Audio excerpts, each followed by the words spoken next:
Hey guys, we are back and we are in the shop today to show you guys a crappie trick that I learned last year for early spring.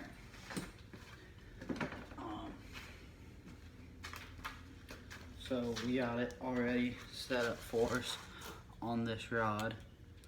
So what you'll want is you'll want your bobber stop and a slip bobber,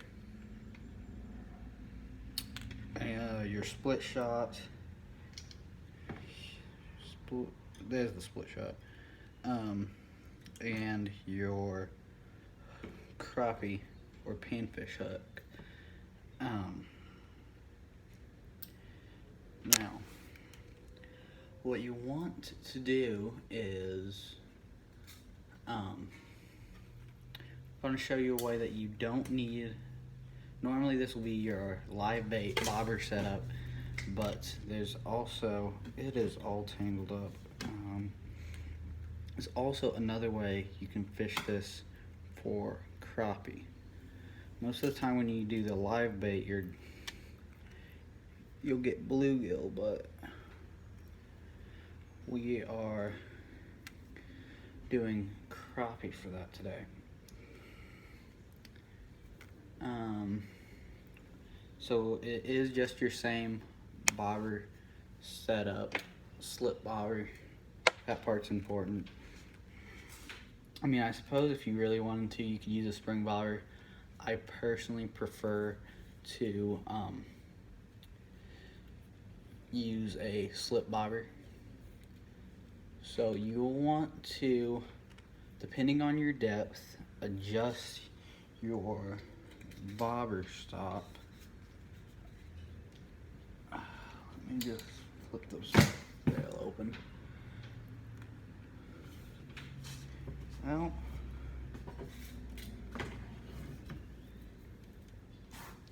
there we are. Now, let out a little too much. So now,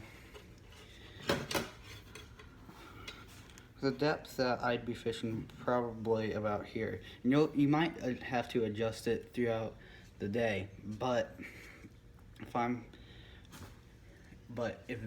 if I have this closer down to the bobber, so that it won't let this hook sink all the way to the bottom, it'll be there suspended for your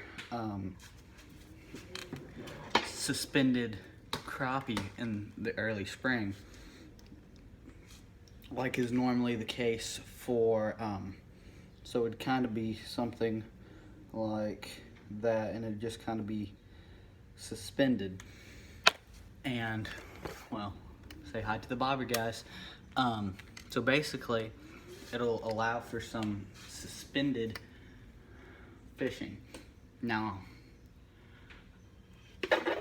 a tip that I've learned when you're doing this, here, let me show you some of the baits that I'd like to throw on here.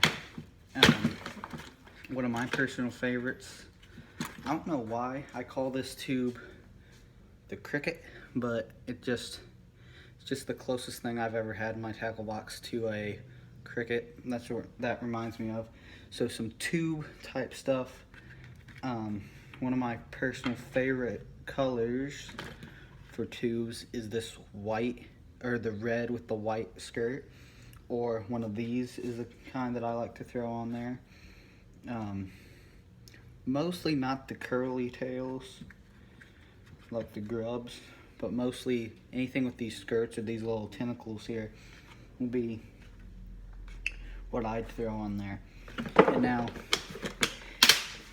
if you're fishing this in early spring, I would fish it when there's a little bit of wind, so it'll just blow the whole setup and just kind of move it and give it just a little bit of action, and which will trigger the bites. Another thing, the reason that you want it suspended is that crappie actually feed up, so when when they're feeding, it'll be you want the bait to be above, just a little bit above them, rather than in front of them, below them, or anything like that. So a suspended setup like this for early spring especially is good. So I hope this gives you a new idea on something to fish for crappie, rather than just a jig in a tube, or a jig in a grill, or your panfish spinnerbaits, stuff like that, or basically just the basic stuff. This is something different to try. Hope it helps you guys out. So that is pretty much going to be all for this video. I'm going to try not to get things tangled up. See you guys next time.